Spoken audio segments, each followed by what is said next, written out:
Bueno, pues hoy vamos a hablar de la hermenéutica. Es un tema interesante que de hecho, si no me equivoco, fue el primer tema que nos motivó a hacer estas pláticas. Los vamos a ver, de hecho, un tema, pues, como también nosotros, requeriría varias sesiones, pero bueno, el tiempo es breve. Para este tema, sobre todo, me voy a servir de este libro que tienen ahí en la bibliografía del manual bíblico de Vacues y Vigorú, de este libro. Como saben, son 4 tomos. El primer tomo trata de esta cuestión y es, por un lado, un autor ortodoxo, fiel a la doctrina de la Iglesia, y por otro lado, pues trata muy bien el tema, ¿no? De una manera completa, todo lo importante de una manera ordenada. También, bueno, vi un poco, bueno, que me hubiera gustado poder hablar más, pero no tuve tiempo. El cardenal Villot, en su tratado de inspiraciones, también corrige o trata algunos temas sobre la interpretación, sobre todo aquello en lo que los racionalistas pues han atacado a la interpretación católica. El cardenal Villot, ustedes conocen también. Entonces, aquí lo tenemos, como saben, es un autor pues muy recomendable en muchos aspectos. Entonces, el cardenal Villot. Lo vi en algunas partes, pero bueno, por falta de tiempo no vi todo, pero aunque aquí Bacchus y Vigorú tratan la misma problemática, pero digamos de una manera un poco más resumida. Los manuales del cardenal Villot, digamos, son de ya, pudiéramos decir así, pues todavía más profundos. Bueno, entonces comenzamos con la hermenéutica. Esta palabra, hermenéutica, como ustedes saben, viene del griego y significa explicar. Viene de una palabra griega, hermeneien, explicar. Y hay otra palabra también,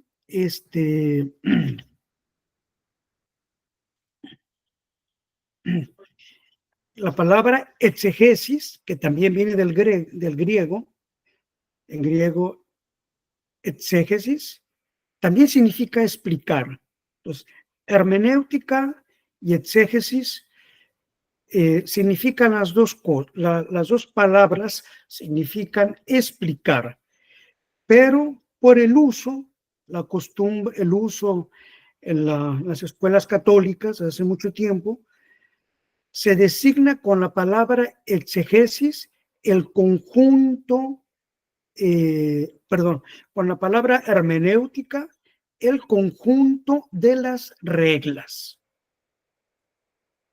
Las reglas, vamos a decir, el código para explicar la Biblia.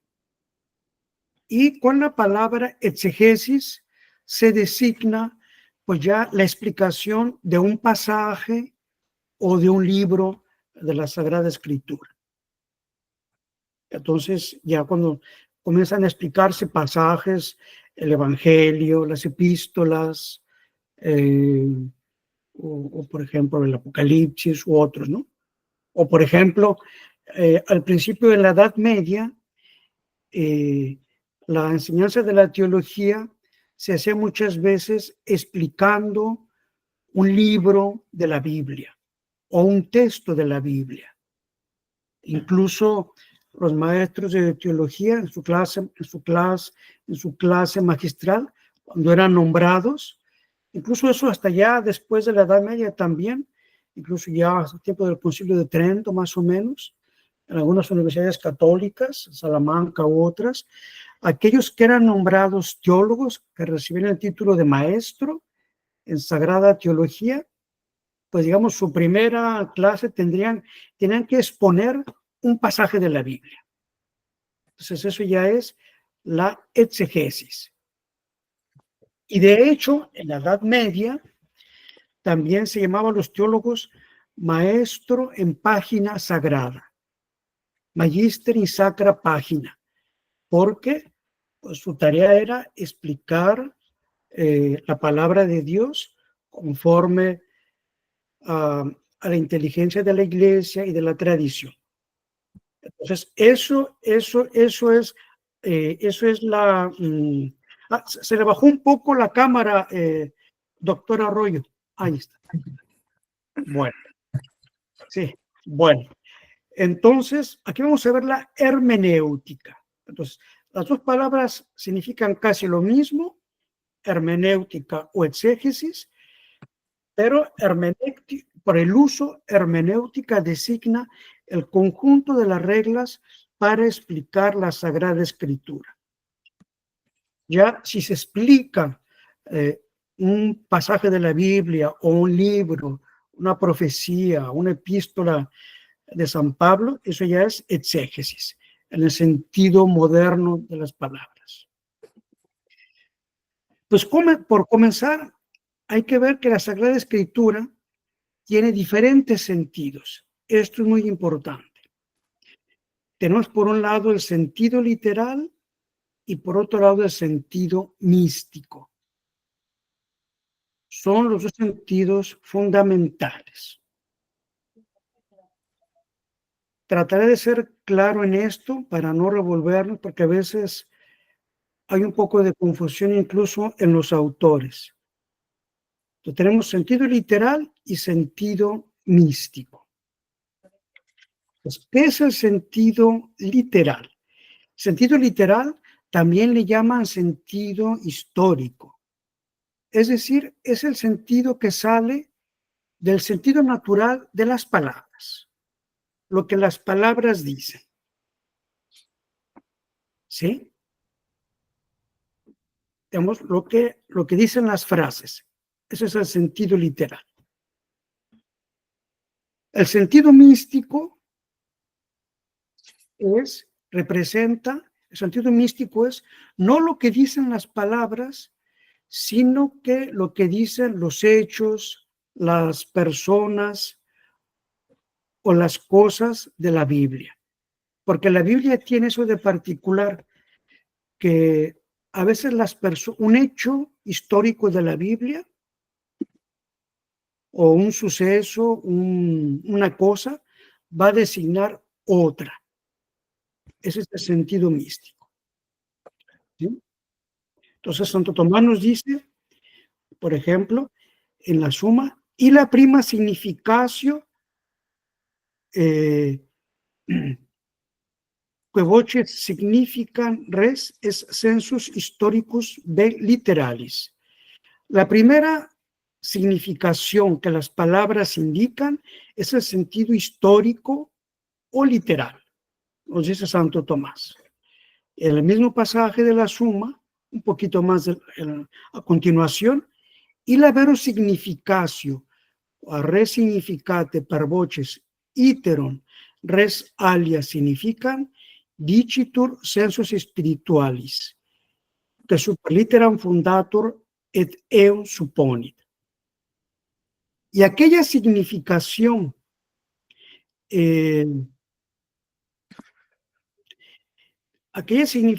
por la cual las cosas que han sido enunciadas por las palabras a su vez significan otras cosas, se dice sentido espiritual. Entonces, el sentido espiritual se funda en el sentido literal.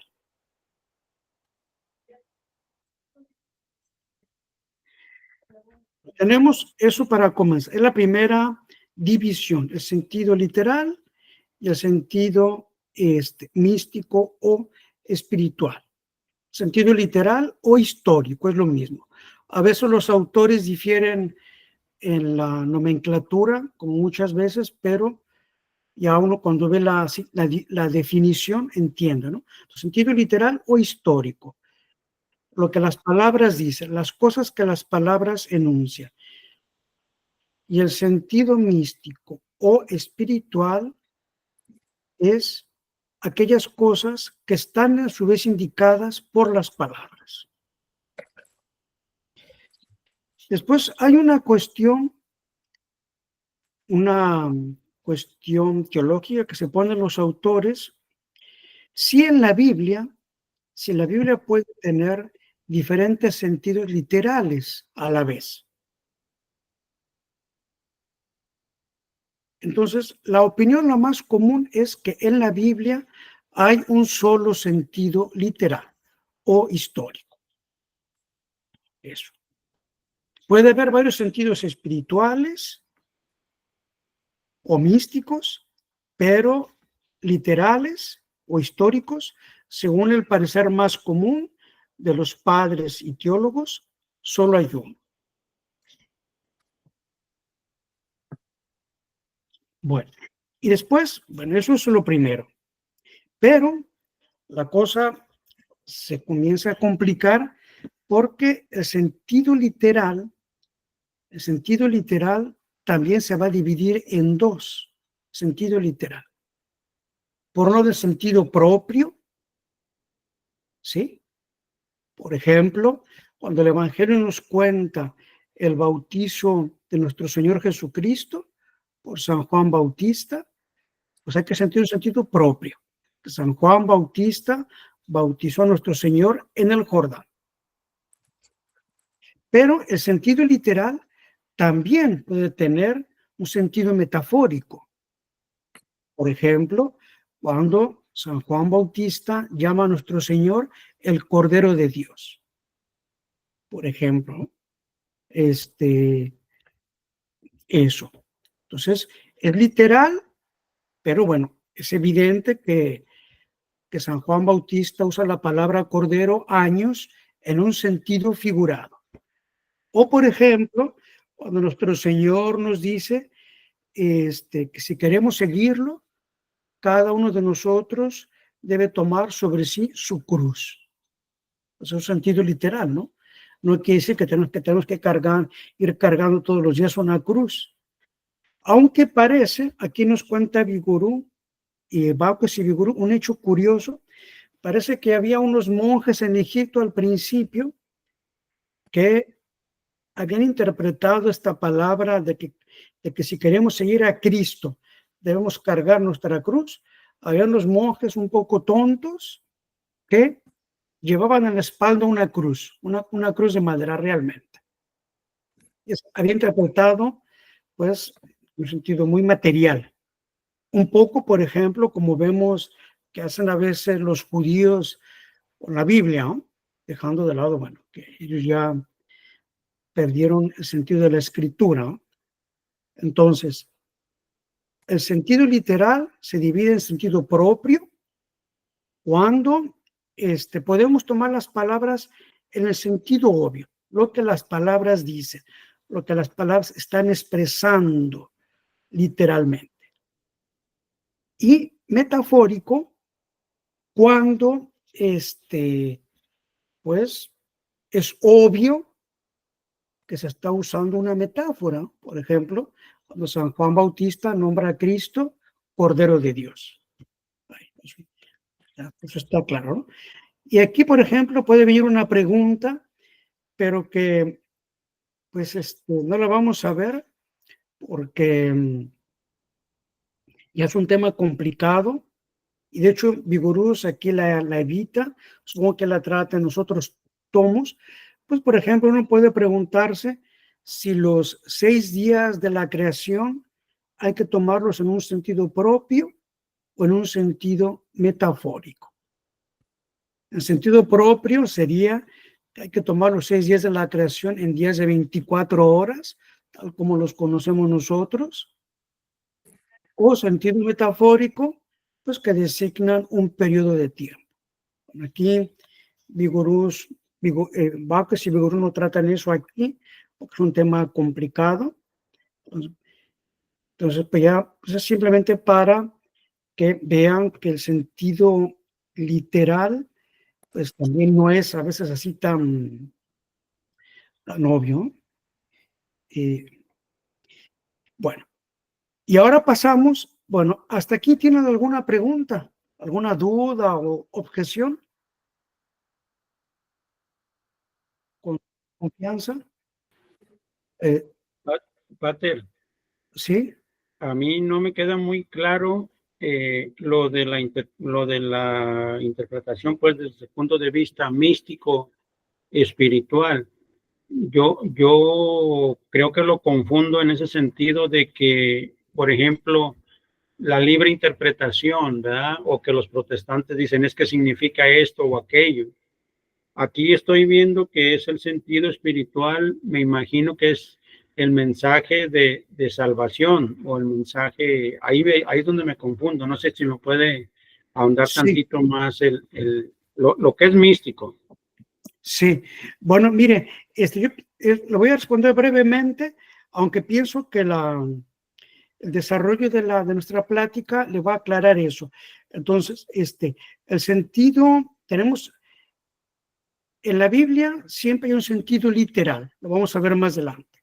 La Biblia siempre tiene un sentido literal, sí, siempre, siempre, lo que las palabras dicen, aunque a veces no hay que tomarlo necesariamente en un sentido propio, a veces puede ser metafórico, pero sigue siendo literal. Después, el sentido místico, el que vamos a ver hoy, lo vamos a ver ahora enseguida, pues también es un sentido que está en la Biblia, en muchos pasajes de la Biblia, y es conforme a la doctrina católica. Lo que los protestantes hacen es una mala interpretación de la Biblia. Por eso, cuando veamos más adelante las reglas de interpretación, su cuestión se le va a aclarar. Pues, lo que los protestantes hacen cuando interpretan la Biblia contra el sentido católico, pues están en el error o en una herejía, simplemente, ¿no? Entonces, no es lo que los protestantes hacen, no es un sentido místico, porque el sentido místico también tiene sus reglas. Sí, Bernardo. Sí, padre, yo tengo dos cosas, un comentario y una pregunta. El comentario es que ahora en la filosofía moderna y contemporánea, sobre todo contemporánea, el término hermenéutica pasa a designar las dos cosas, es decir, han eliminado la exégesis Ah, con Schleiermacher, que es el que supuestamente lo ponen como el padre de la hermenéutica contemporánea y sobre todo con George Gadamer, ya sí, han eliminado la exégesis y ponen a la hermenéutica no solamente como las leyes de la interpretación, sino como la misma interpretación. y eso lo aplican a la Biblia.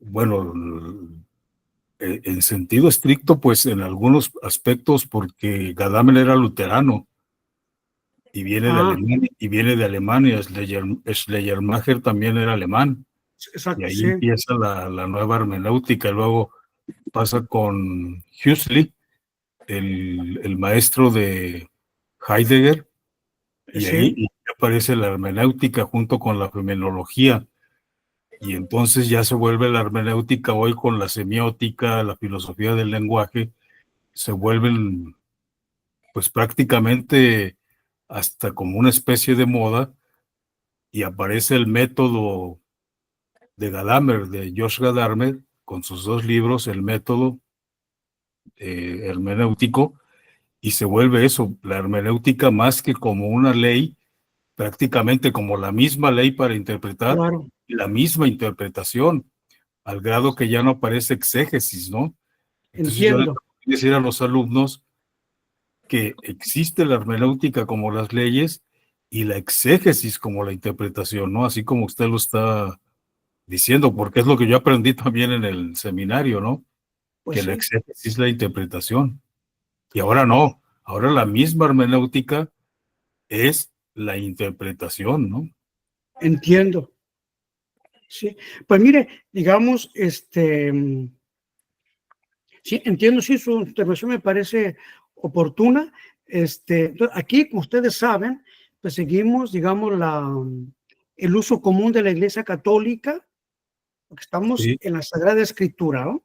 Sin embargo, sí, ya había escuchado algo.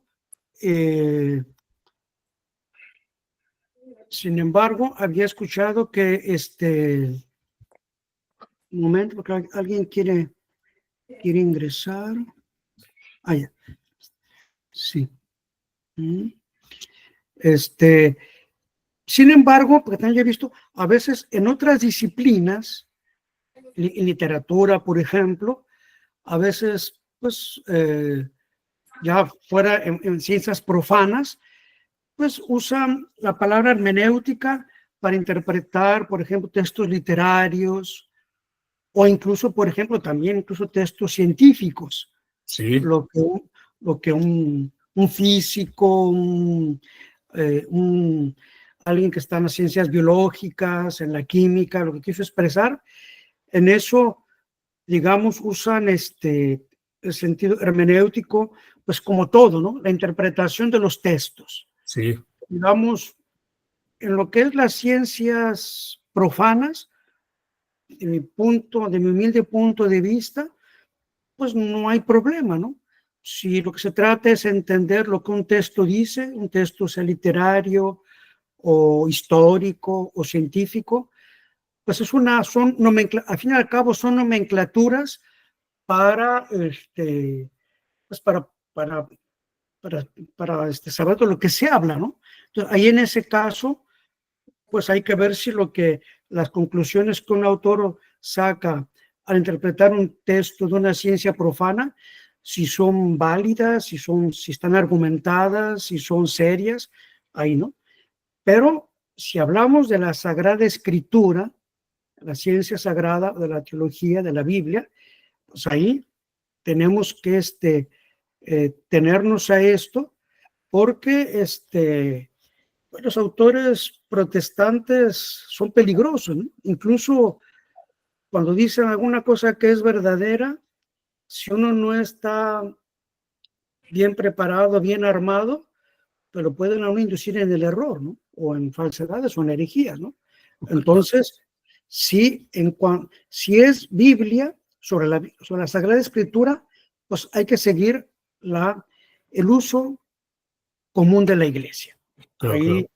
entonces, por un lado está la hermenéutica, que son todas las reglas de interpretación, y por otro lado la exégesis, cuando ya se explica un texto, ¿no? Por aquí en esta plática, por ejemplo, no vamos a interpretar ningún texto. Sí, habrá algunos ejemplos para aclarar. Simplemente estamos viendo cuáles son las reglas justamente de hermenéutica. Entonces, pues sí. Buenos días, Aldo. Buenos días. Bueno, Muy bien. entonces, La otra cuestión ahora sí va a la pregunta. sí. Y ahora sí, en este sentido, para no entrar ya más en esta situación, ¿no? Porque yo sí tendría mis inconvenientes en ese aspecto, ¿no? Pero bueno, ya en este sentido propio literal y el sentido metafórico literal de la Sagrada Escritura, me lo voy a adelantar un poquito al doctor Arroyo en una pregunta que él me hace constantemente y la voy a compartir con usted, si me permite el doctor Arroyo. Le voy a robar la pregunta. El doctor Arroyo se cuestiona mucho y me hace a mí la pregunta que yo no le he podido contestar del todo, o más bien no le he podido contestar. Cuando dice San Juan, en el principio era el verbo, ¿verdad? Ya el doctor Arroyo si quiere ahondar un poco más.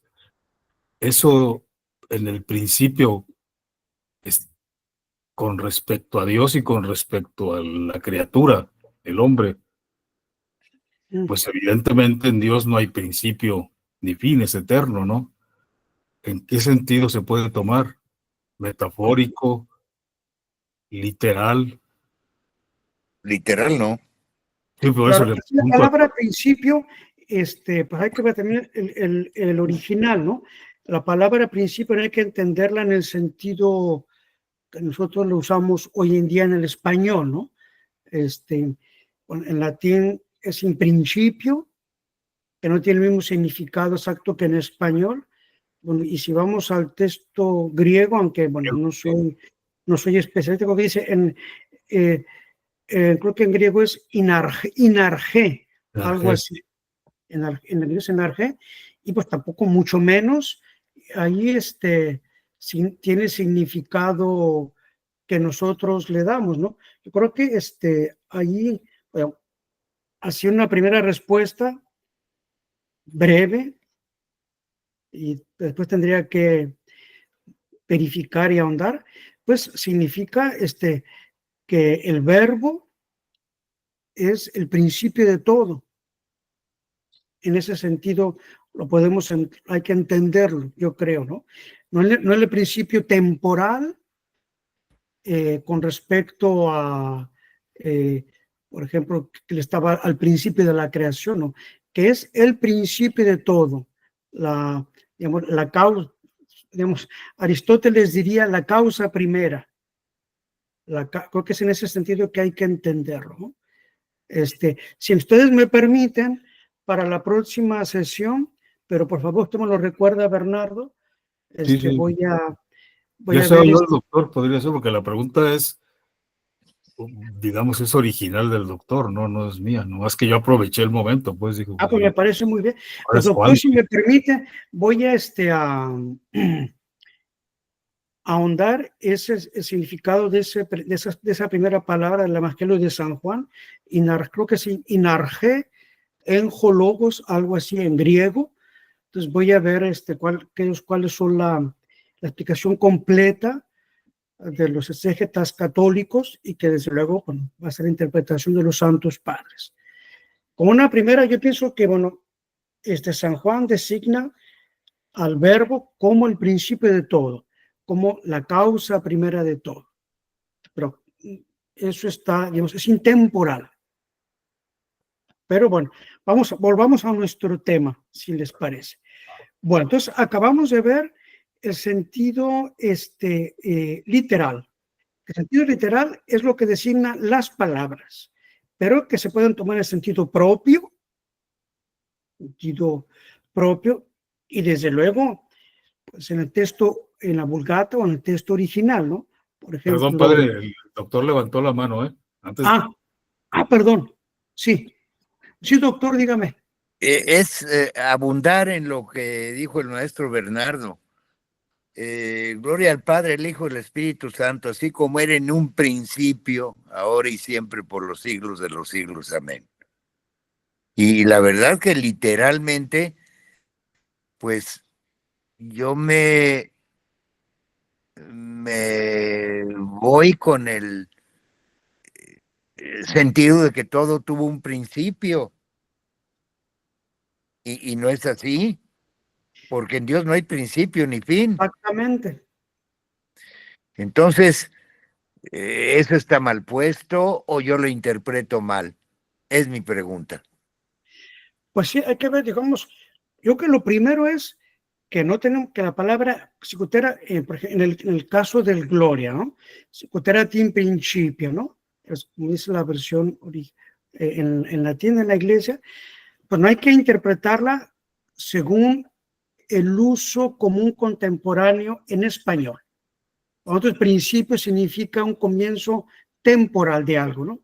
El principio de una obra, el principio de una vida, por ejemplo, ¿no? Un niño que acaba de nacer, muchas veces en el español, en el lenguaje moderno actual, significa el comienzo temporal de algo. Pero pues está claro para nosotros que la eternidad de Dios, la que no tiene principio. Entonces, ¿qué significa cuando decimos gloria al Padre, al Hijo y al Espíritu Santo? Como era en un principio, Dios es eterno. Esta gloria de Dios no tuvo comienzo, porque Dios, al ser eterno, pues siempre tuvo su gloria de toda eternidad. Y pues ese aquí es el problema, que para nosotros, que somos temporales, entender la eternidad es complicado. Si quieren, bueno, ya voy a ver, les prometo, pero me lo recuerdan ver brevemente, el significado de la palabra principio en la Sagrada Escritura, y pues, en un futuro, si Dios nos presta vida, pues podemos, por ejemplo, hablar de la cuestión de la eternidad, ¿no? Que es tan difícil para nosotros entender que Dios no tuvo comienzo, que Dios desde siempre ha existido lleno de gloria, todopoderoso, perfecto, ¿no? Uno, pues, que nunca comenzó, ¿no? Nosotros eso nos trasciende, porque nosotros nos movemos dentro de lo temporal, ¿no? Tenemos como criaturas, estamos dentro de lo temporal y es difícil, ¿no? Entonces, para eso, si quieren, lo dejamos para otra ocasión. No sé si queda claro así por ahora. Pues yo creo que esas oraciones, mi respeto para el Evangelio de San Juan, que es hermosísimo, pero dice, en principio era el verbo, y el verbo no tiene principio. Exactamente. Y eso me desconcierta, así como el Gloria al Padre, el Hijo y el Espíritu Santo, como era en un principio. Pues ahí justamente viene la importancia del tema que estamos viendo, cómo entender la Biblia, ¿no? Justamente que la Biblia tiene sus reglas y que es complicada y profunda. Entonces tenemos que pues no irnos con la primera impresión de lo que nuestro lenguaje común expresa, ¿no? Eso ya nos pone justamente, fíjate, estaba viendo que una palabra,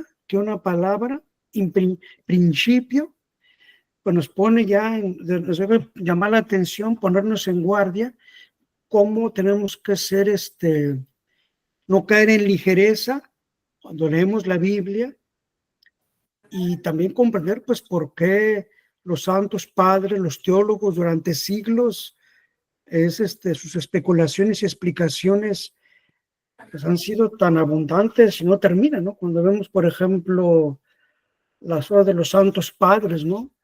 Entonces, pues, ya simplemente esto, ¿no?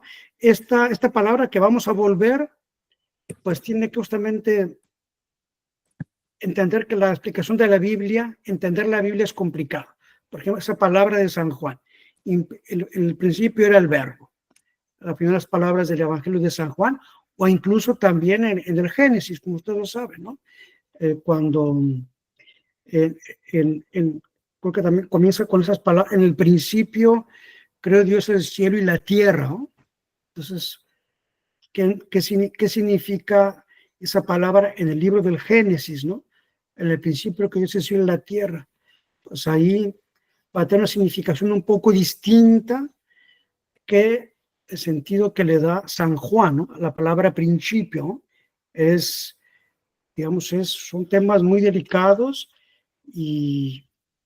pero digo, por eso que vamos a ver una regla, una de las, por eso, mire, si me espera, vamos a avanzar, porque justamente una de las reglas de interpretación va a responder a esto. Bueno, entonces seguimos. Bueno, padre, perdón, Sí, padre, digo, antes de avanzar un poquito, tampoco es el fin entenderla, ¿verdad? pues no, hay pasajes que son, por ejemplo, por decir algo, el Apocalipsis, ¿no? Sí, El Apocalipsis hay que ser, sobre todo en las profecías, muy, muy prudente, ¿no? O, por ejemplo, en algunas revelaciones de la Biblia o de los profetas, ¿no? A veces a veces tan difícil que incluso a veces los santos padres no se ponen de acuerdo, ¿no? Incluso entre los santos padres hay diferencias, exactamente, a veces, y por eso es tan rico, ¿no? ¿Cuántos miles de años tiene la Santa Escritura y todavía hay materia para siglos? sí. Bueno, pues vamos a seguir. Entonces, acabamos de ver entonces el sentido literal, puede ser propio, lo que las palabras dicen, o puede ser metafórico. Bueno, y ahora tenemos sentido místico espiritual, que algunos autores también llaman sentido figurado. Entonces, una vez más, la nomenclatura, como en otros temas, a veces de un autor a otro varía, ¿no? A veces de un autor a otro varía. Sentido místico, sentido espiritual o sentido figurado. Designan lo mismo. Entonces, aquí Vacues y Vigorú lo designan como sentido místico.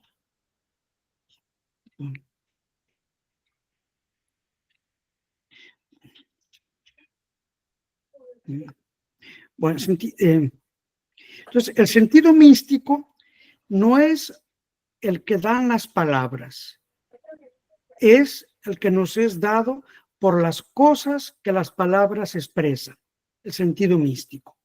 Ahora va a quedar más claro esto. El sentido místico espiritual no es lo que las palabras dicen, sino es lo que está designado por las cosas que las palabras expresan. Por eso, en el sentido espiritual o místico, se habla también de tipo y antitipo. Por ejemplo, el tipo son la realidad que va a designar otra cosa. Vamos, por ejemplo, a decir así, por ejemplo, el profeta Jonás, cuando fue arrojado al mar, era un tipo de Jesucristo en los 3 días que tuvo sepultado. Es el tipo. Entonces, Jonás ahí sería el tipo. Entonces, ese hecho que Jonás históricamente fue arrojado de una barca al mar y se lo tragó una ballena y después la ballena lo escupió, es un hecho histórico que sucedió, no es un mito, es una realidad que sucedió en la Sagrada Escritura. Pero ese hecho está designando otro, en este caso, pues un hecho profético, que es pues cuando Cristo estuvo sepultado en el vientre de la tierra. Entonces, Jonás es el tipo y Cristo es el antitipo. Bueno, hay muchos otros ejemplos que se pueden dar, pero para no alargarnos, es así. Pero se complica un poquito más porque en el sentido místico, también, según el tema, por decir así, para que nos quede claro, se puede dividir en 3. En general, así lo hacen los autores. El sentido alegórico, el sentido tropológico o el sentido anagógico. ¿Qué es esto? Entonces tenemos el sentido místico. El sentido místico es cuando hechos de la Sagrada Escritura van a designar otra cosa.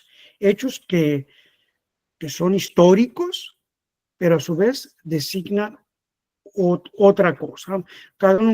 Hay muchos ejemplos y es mejor que ustedes mismos los busquen, que los busquen incluso como un ejercicio, ¿no? O para profundizar en la Biblia, ¿no? Hay muchísimos, ¿no? Casos, ¿no? Entonces designan otro hecho. Entonces tenemos el sentido místico, va a ser alegórico cuando ese hecho de la Biblia se representa a Cristo o a la Santa Iglesia. A Cristo o a la Iglesia. Se le llama alegórico. Cuando un hecho de la Sagrada Escritura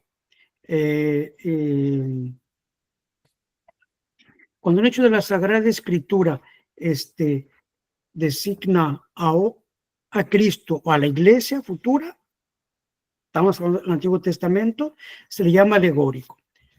Tropológico es cuando se refiere a las costumbres. Por ejemplo, cuando en el libro del Deuteronomio, entonces el Antiguo Testamento, cuando Moisés dice que no hay que atar al buey que ara la tierra. Entonces, San Pablo aplica eso pues que, por ejemplo, que los cristianos deben proveer al sacerdote o al predicador del evangelio de lo necesario, porque digamos, está aplicado en sentido anagógico. Es como, así como los bueyes van arando la tierra para el grano, el maíz o lo que sea, no hay que atarlo, él es el primero que tiene derecho a alimentarse. Eso dice el Deuteronomio en la Biblia. Deuteronomio capítulo 25, versículo 4. Non ligabis os bobis terentes in terra. No debes atar la boca del buey, que era la tierra. Y San Pablo aplica eso, pues que el predicador del evangelio, pues, como dice en otro lugar también, tiene derecho a vivir del altar, porque hace su trabajo y pues, tengo un ejemplo, por ejemplo, ¿no? Es el sentido anagógico. Y después también tenemos el sentido alegórico. Me equivoco. El sentido alegórico, por ejemplo, un ejemplo tenemos aquí, Isaac. Cuando Isaac, que iba a ser sacrificado, recuerdan el pasaje, él mismo llevaba sobre sus espaldas la madera, la leña en la que iba a ser inmolado, el patriarca Isaac. Abraham le impuso llevar la madera porque Dios le pidió a Abraham que inmolara a su hijo Isaac. Y Abraham, obediente, no fue, y Isaac, que iba a ser inmolado, Isaac mismo llevaba la leña. Y después ya con eso como la historia continúa, que Dios le dijo que no, que simplemente quería ponerlo a prueba. Pero aquí lo que nos interesa es que Isaac, cargando la leña, pues representa a Cristo cargando la cruz. Entonces, en un sentido ahí alegórico. Entonces tenemos un hecho histórico, Isaac realmente iba al monte cargando su leña, es un hecho histórico que sucedió, pero en el sentido místico, y en este caso alegórico, ese hecho nos representa a Cristo cargando la cruz. Y después tenemos el sentido místico, el sentido alegórico. El sentido alegórico es cuando hechos de la Biblia se refieren a la vida eterna, a la vida futura. Y aquí, por ejemplo, todos los bienes temporales que Dios prometía en el Antiguo Testamento, pues eran una imagen de la vida eterna. Entonces aquí, bueno, cada uno de nosotros puede atraer a colación diferentes pasajes del Antiguo Testamento cuando Dios prometía los bienes temporales, que era una imagen de la vida eterna. Justamente, bueno, aquí es uno de las grandes pecados de los judíos, pues que materializaron la religión, ¿no? Hicieron las promesas temporales únicamente. Entonces tenemos en el sentido místico, entonces tenemos dentro del sentido místico es aquel que es designado por otros hechos de la Biblia, hechos que son históricos, pero que a la vez designan otras cosas. Entonces puede ser alegórico, puede ser tropológico o anagógico, ¿sí? El sentido místico es legítimo y existe. Por ejemplo, San Pablo mismo nos dice, ed omnia in figura contingeban illis. Nos dice San Pablo en su primera epístola a los Corintios, hablando del pueblo judío. Nos dice, todas estas cosas que la Biblia nos narra, el pueblo judío en el Antiguo Testamento, le sucedían a ellos en una figura de Cristo o de la iglesia. Aquí San Pablo nos está afirmando que el sentido místico existe. Que los judíos atravesaron el Mar Rojo es un hecho histórico, que todos los hechos que ustedes quieran designar son hechos que sucedieron, pero esos hechos designaban a su vez otra cosa, nos dice San Pablo. Et actem et autem ognia infigura contendeban illis.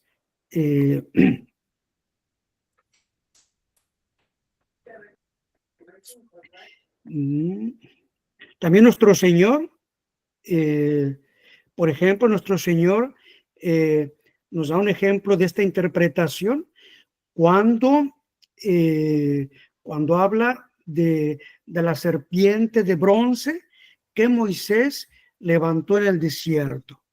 Entonces, es un hecho histórico que en el desierto Moisés hizo una serpiente de bronce para curar a los que habían sido picados, mordidos por serpientes en el desierto. Eso sucedió, pero Cristo mismo, nuestro Señor, va a usar ese pasaje para designar cuando Él fue elevado en la cruz. Entonces, hay otro ejemplo ahí, pues de que este sentido místico existe, es legítimo, que Dios es palabra de Dios también. El sentido místico, si está hecho, si está interpretado de una manera legítima, es la palabra de Dios. No es una interpretación libre, no es, porque hay también reglas para eso, ¿no? Como vamos a ver enseguida. Es palabra de Dios, por ejemplo, aquí en este caso, ¿no? O, por ejemplo, el ejemplo de Jonás, ¿no? Cuando Jonás fue arrojado al mar, es un hecho histórico. Después una ballena se lo tragó y a los 3 días la ballena lo escupió en la ribera, en la costa.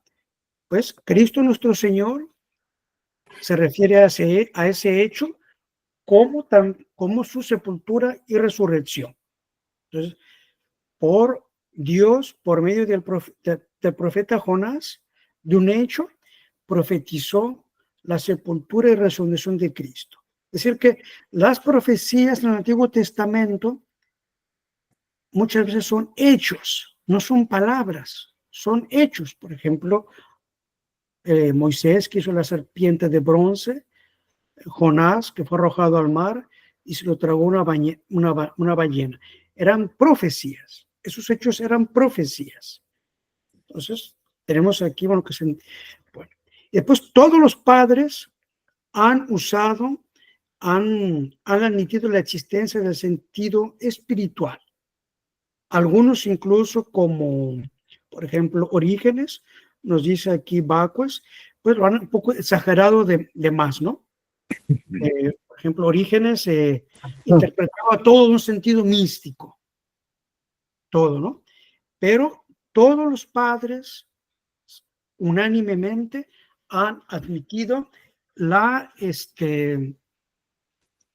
existencia del sentido místico.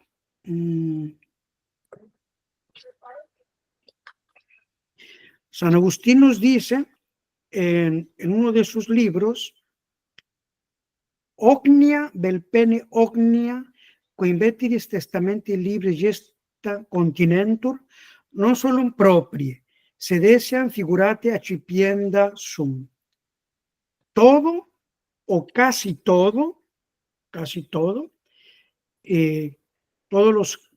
las gestas o hechos que están contenidos en el Antiguo Testamento, hay que recibirlos no solo en el sentido propio, sino también en el sentido figurado. Entonces, todos los padres admiten el sentido místico. Entonces, es la palabra de Dios, también es palabra inspirada. Entonces, volviendo a lo que usted comentaba hace un momento, José Antonio, entonces, la interpretación mística, si está bien hecha, es palabra de Dios. Y si alguien se equivoca o un hereje o los protestantes presentan como interpretación mística una interpretación que no es legítima, ¿no? Eso ahí se están equivocando, ¿no? Porque tiene que haber reglas, como vamos a ver ahora. Miren, antes de pasar a las palabras, termino brevemente dos cosas. ¿Cuál es la extensión del sentido místico? ¿Sí? Bueno, lo que está claro es que la Sagrada Escritura, toda la Sagrada Escritura, tiene un sentido literal, ¿sí? Lo que la palabra dice. En toda la Biblia hay un sentido literal, que a veces es difícil entender, ¿no? Por ejemplo, en el caso del Apocalipsis, ¿no? Que es esas visiones del apóstol San Juan, del evangelista San Juan, que él nos narra en el Apocalipsis, o otros profetas, qué es lo que significa, ¿no? El hecho de que a nosotros se nos escape o no podamos entender el significado, o incluso los santos padres no se pongan de acuerdo, no significa que no tengan una significación literal. Entonces, en toda la Sagrada Escritura hay un sentido literal, porque los autores sagrados pues no escribieron para no decir nada, ¿no? No es están hablando con propiedad. Entonces, que la Sagrada Escritura tiene un sentido, que toda la Sagrada Escritura tiene un sentido literal, eso está emitido por todos los autores católicos, es unánime. En cuanto al sentido espiritual, aquí hay una discusión. ¿Sí? Si en toda la Biblia hay un sentido espiritual o si no en todo pasaje hay un sentido espiritual. La escuela más corriente es que no en todos los pasajes de la Biblia, desde el Génesis hasta el Apocalipsis, vamos a encontrar un sentido místico espiritual, no en todas partes. Por ejemplo, como vimos, fue uno de los excesos de ese padre de la iglesia que se llamaba Orígenes, que él interpretaba todo de una manera mística, espiritual. Sobre esto, San Agustín, en el libro de la Ciudad de Dios, nos dice: Nique autem sicut multum videntor errare, qui nullas res gestas in eo genere literarum aliquid aliud praeter it, poteo modo gestas un significare arbitrantum, ita multo audere qui prosis ibi omnia significationibus allegoricus involuta esse contendum. Nique autem sicut multum videntor errare, qui nullas res gestas. A mí me parece que erran mucho aquellos que en las cosas que están, que en los hechos descritas en la Biblia, no encuentran no hay ninguna otra significación. Entonces, los que pretenden que en las cosas de la Biblia no hay ninguna otra significación que lo que las palabras dicen, erran, se equivocan. Ita multo autem qui prosus ibi omnia significationibus allegoricis involuta esse contendo. Pero también aquellos osan demasiado, los que pretenden que en todo hay significaciones alegóricas. Entonces, ni un exceso ni otro, nos dice San Agustín, ¿no? Entonces, tanto erran los que pretenden que en la Biblia no hay un significado místico, o si quieren con otras palabras, que el significado místico no es la palabra de Dios, no es revelación, como aquellos ita multum autem audere, como también osan demasiado, nos dice San Agustín, los que pretenden que todo hay que entenderlo en un sentido místico o espiritual. Entonces, que les quede claro una cosa, o dos cosas, que en la Biblia, toda la Biblia tiene un sentido literal. Eso debe quedar claro. Lo que el texto dice, que como ya vimos, no hay que tomarlo siempre en sentido propio. A veces puede ser metafórico. Por ejemplo, cuando San Juan Evangelista llama a Cristo el Cordero de Dios. Está designando la mansedumbre y la humildad de Cristo, y que así como en el Antiguo Testamento se ofrecían corderos en sacrificio, Cristo se va a ofrecer como un cordero inocente y manso por nosotros. Entonces, pues, es un hecho literal, figurado, pero literal. Entonces, en toda la Biblia hay un sentido literal. En muchos pasajes de la Biblia hay un sentido místico, espiritual, pero no en todos. Entonces, aquí hay, digamos, esto, la enseñanza más común es esa.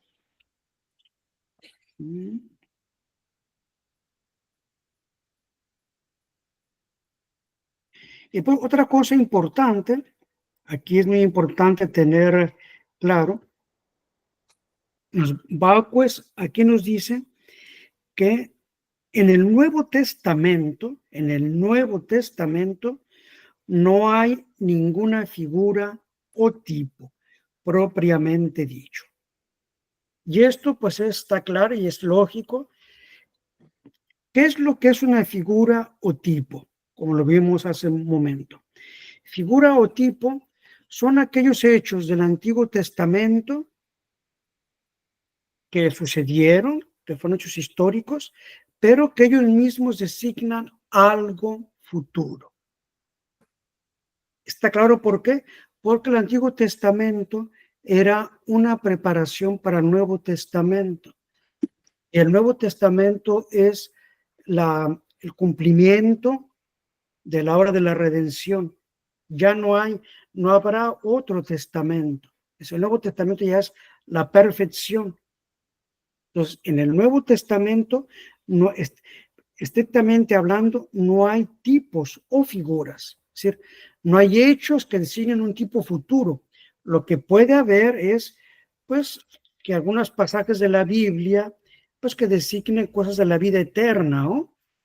Pero lo que se designa tipo o figura estrictamente dicho, no hay en el Nuevo Testamento. Figura o tipo en el Antiguo Testamento son hechos que designaban algo futuro. Por ejemplo, cuando los judíos pasaron el Mar Rojo, pues designa el bautizo. O, por ejemplo, el maná en el desierto, esa comida que recibieron los judíos durante 40 años en el desierto, pues designa una figura, un tipo de la Sagrada Escritura. Y para terminar con esto del sentido místico, el sentido místico tiene un valor demostrativo con la condición de que sea auténtico. Entonces, el sentido místico, que quede claro, no es una interpretación libre, no es una interpretación acomodaticia que vamos a ver enseguida. El sentido místico es algo que está por debajo de las palabras o de los hechos, pero que está ahí. Y tan demostrativo es que Cristo nuestro Señor lo usó, ¿no? Otra vez de nuevo, pues, por ejemplo, el profeta Oseas, cuando el profeta Oseas fue arrojado al mar, eso fue un hecho histórico que sucedió, y Cristo se refiere a ese hecho como una profecía de su sepultura y resurrección, ¿sí?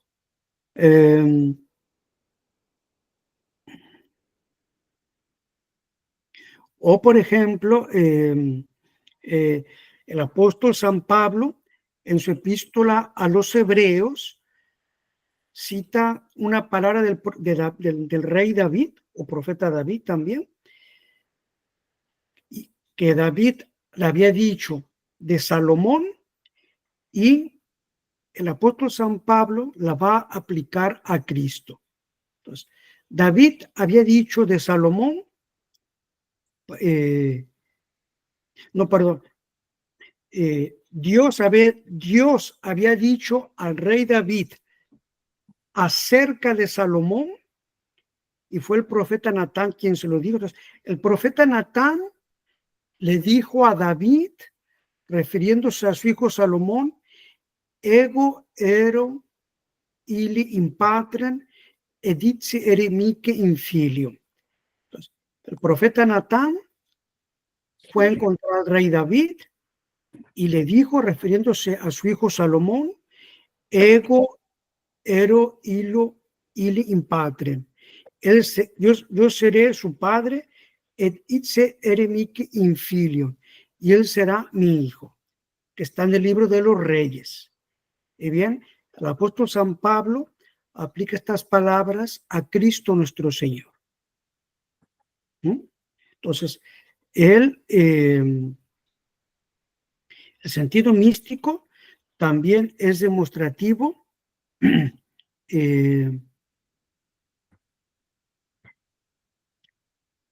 pero tiene que estar bien basado, bien argumentado. Y aquí podemos seguir una regla antes de pasar a las preguntas que nos dice Santo Tomás.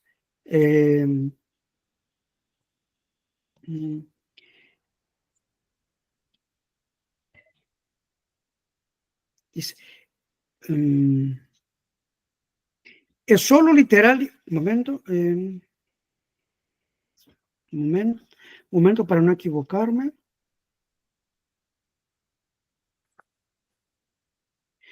Bueno, entonces nos dice aquí, perdón, me iba a decir algo equivocado.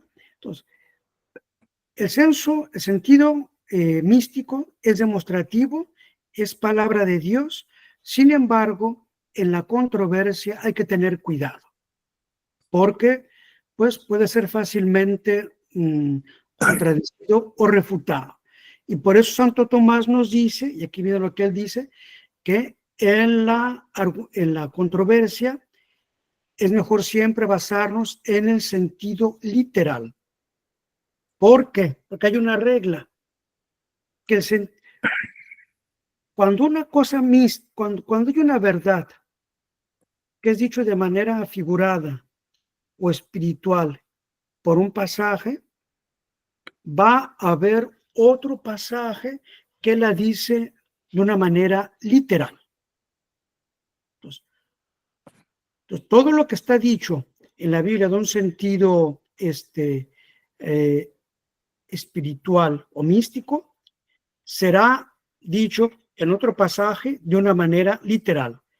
Entonces, en la controversia, sobre todo, pues hay que basarnos en el sentido literal.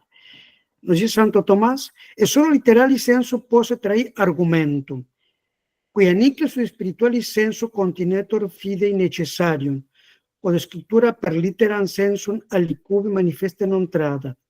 Se puede traer argumento o prueba únicamente del sentido literal, porque no hay nada dicho en el sentido espiritual que la Sagrada Escritura no diga de una manera literal en otro lugar. Bueno, y para terminar, breve, con esto, entonces, el sentido místico, creo que está claro para ustedes, pero no está más recordarlo. Sentido místico no tiene nada que ver con sentido mítico. Sentido místico no significa mito. En la Biblia no hay mitos. En la Biblia puede haber profecías, figuras, hechos históricos, pero no hay mitos en el sentido estricto de la palabra. Y aquí Bacues nos dice, y no hay nada más opuesto al mito que la Biblia. Y el Antiguo Testamento justamente tenía como objetivo poner una barrera a la corriente mítica que había arrastrado a los pueblos antiguos hacia el politeísmo y toda clase de fábulas. Entonces nos dice eso. Entonces, místico no tiene nada que ver con mítico. Y Baco nos dice aquí, no hay nada más opuesto a la Biblia que mito. De hecho, los modernistas o los racionalistas, pues van a muchas veces en muchos pasajes de la Biblia pretender que son mitos, por ejemplo, de la narración de la creación o otros pasajes que son mitos, ¿no? Incluso algunos van hasta más lejos, hasta decir que los autores sagrados tomaron esos mitos de fábulas antiguas de otros pueblos o de mitos más antiguos. No, eso es falso, eso va contra la doctrina de la Iglesia. Y eso, entonces, en la Biblia no hay mitos. Pero bueno, hay que ser claros, hay que evitar todo, digamos, ¿cómo se puede decir? Todo exceso. Esto no quiere decir, por ejemplo, que, por ejemplo, en los griegos o otros pueblos antiguos, los mitos tenían un cierto valor. Los mitos, por ejemplo, entre los griegos o la cultura grecolatina, eran vehículos de verdades. Entonces, no quise que son totalmente cuentos para niños desprovistos de todo valor. En la cultura grecolatina, algunos mitos, ¿no? Entre los romanos, por ejemplo, los griegos también, pues eran mitos, fábulas que no existieron, pero que se transmitían porque eran como el vehículo de una enseñanza de orden filosófico o moral, o incluso también hechos históricos. A veces hechos históricos se transmitían de una manera mítica. Entonces tenía un cierto valor y desde el punto de vista de la literatura tiene su grandeza, pero eso no entra en la Biblia. Eso es otro campo. En la Biblia no hay mitos. Entonces, el hecho de que en las culturas grecolatinas u otras algunos mitos tuvieran su valor y que eran vehículos de verdades o de doctrinas filosóficas o morales o incluso de hechos históricos o un valor literario, eso tiene su respeto. Hay que siempre, como ustedes saben, para evitar toda especie de exceso o de fanatismo, hay que poner las cosas bien en su lugar, porque muchas veces se quieren simplificar las cosas y pues se cae o en un exceso o en otro, ¿no? Entonces, aquí te quede claro entonces que en la Biblia no hay mitos. El sentido místico de la Biblia no tiene nada que ver con el sentido mítico. Bueno, pues ahora sí, las preguntas o si quieren completarme, les agradezco, o alguna objeción, todos son invitados no teman, ¿no? Pueden intervenir. Sí, doctor, dígame. La verdad, padre, que no sé quién lo dijo, pero la filosofía es una ciencia con la cual y sin la cual te quedas tal cual. Y así me siento yo ante la Biblia. Empezando porque he leído un muchito San Agustín, y San Agustín, cuando inicia su conversión después de leer al Hortensio, se va a la Biblia.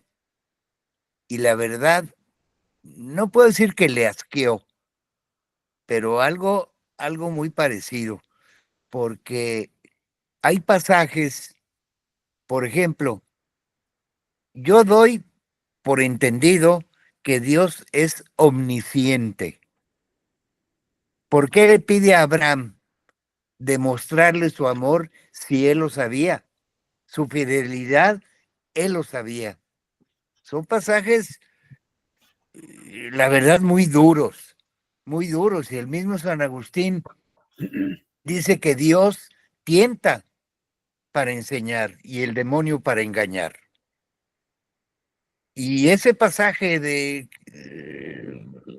que el Señor le pide a alguien que sacrifique a su hijo para tentarlo, por tentarlo, se me hace un Dios cruel. Y yo creo que Lutero en alguna forma tenía razón en la libre interpretación. ¿Y qué es lo que hacemos nosotros? ¿Qué sentido analógico, literal, todos los sentidos, histórico, místico, etcétera, todos los sentidos en que podemos interpretar? Y eso a mí me apesadumbra, padre. Dios me perdone lo que estoy diciendo, pero Es decir, a ver, no, es muy, me da, a mí particularmente me agrada que se sientan, que tengan la confianza de hablar libres, para eso estamos aquí. Pero ¿por qué lo apesadumbra, doctor? porque veo un Dios cruel. Pues mire, justamente, sí, si uno lee el Antiguo Testamento, pues hay muchísimos pasajes, ¿no?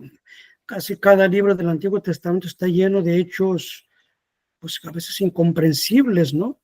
Crueles, y, por ejemplo, para no referirnos más que a este hecho, ¿no? Cuando Dios le pide a Abraham, para probar su fidelidad, que le ofrezcan sacrificio a su único hijo, que además tenía un hijo, ustedes recuerdan, que era Isaac, y Abraham pues dócilmente obedeció a Dios y se fue al monte que Dios le indicó, y ustedes conocen la historia, ¿no?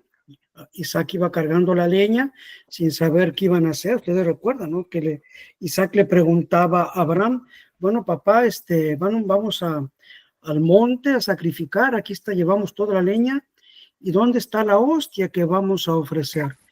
Y Abraham le respondía, Dios proveerá, Dios proveerá, Dios proveerá. Y usted recuerda el pasaje, doctor, pues que fueron al monte,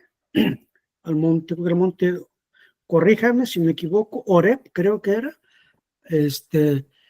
y pues ya puso la leña, encima puso a su único hijo Isaac, que tanto quería porque lo recibió ya grande.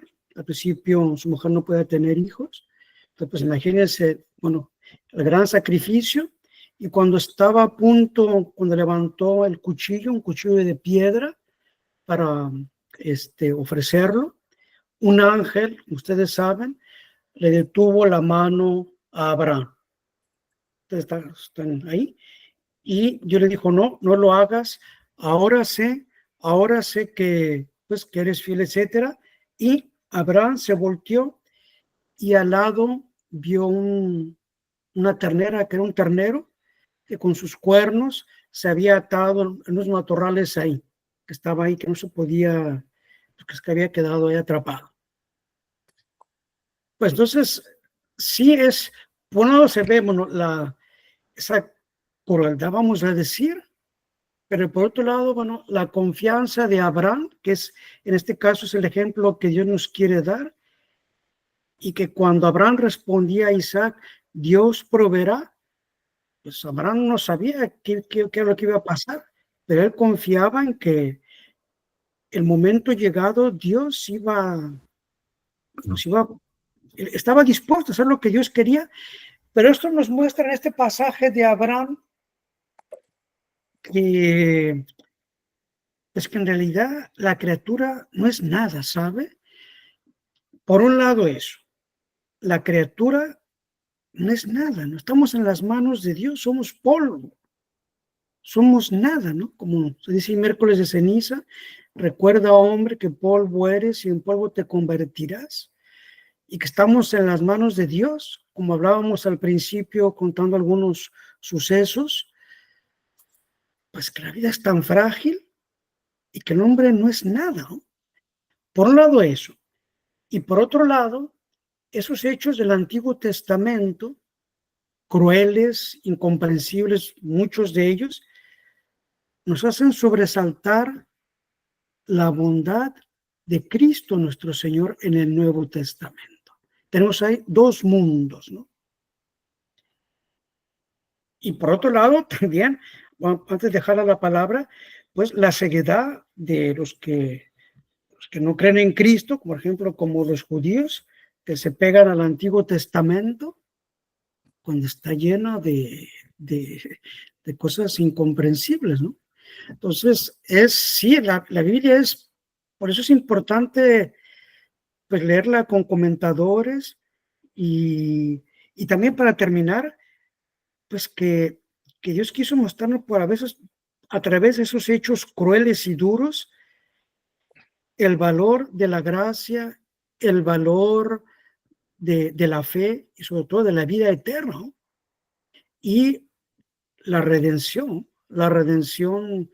de Dios nuestro Señor. Pero eso pues, no le quita que algunos pasajes tengan su lado cruel e incomprensible, ¿no? Entonces, dígame, doctor, ¿qué le parece? Pues la verdad, estos pasajes a mí me desconciertan, como San Agustín. Sí, Y vaya que es una analogía, porque yo soy un granito y San Agustín fue un cúmulo de mazorcas, ¿no? Pero pues sí, el Levítico, por ejemplo, lo que Dios manda acerca de los, ¿cómo diría yo?, de los trastornos del sexo mal empleado. sí, Y manda poner a cuchillo a infieles, al matrimonio, a sodomitas, etcétera, etcétera. Y hoy, después del conciliábulo, como que la gente del conciliábulo no leyó el Levítico, y hasta en pues un futuro van a casar homosexuales, les sí, dan la comunión, a los divorciados y vueltos a casar también los apapachan. Yo creo que desde antes de Pío XII, que no recuerdo quién fue, se acabó todo. El demonio metió la cola y estamos viviendo en bueno, yo no, yo vivo en la tradición, pero los modernistas, ay, como decía don Joaquín Sáenz de Arriaga, antes decía uno, ay Jesús, la compañía, y ahora tiene que decir uno, ay Jesús, qué compañía. sí, sí.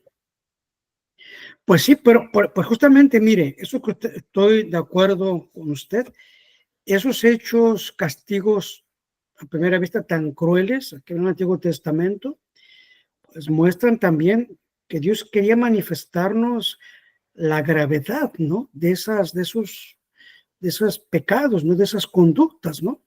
Y justamente, pues también hay que olvidar que el Antiguo Testamento, los pueblos antiguos, pues, tenía muchas cosas muy crueles, ¿no? Por ejemplo, ustedes saben que había pueblos que ofrecían sus niños en sacrificio a los dioses, aventándolos. En algunos pueblos antiguos, no recuerdo cuáles, los arrojaban a hogueras de fuego, a niños, ¿no? A niños pequeños. Babilonios. Exactamente, sí. Y muchos, pues, el mundo estaba tan sumido es que uno, en el mundo moderno, yo creo que nos hemos hecho muy, digamos, entiéndame, ¿no? Yo también me permito hablar con toda libertad, pues muy sensibles, muy sensibleros, y a veces una interpretación un poco romántica de civilizaciones, pretendidas civilizaciones antiguas, pero en el Antiguo Testamento pues había horrores, ¿no?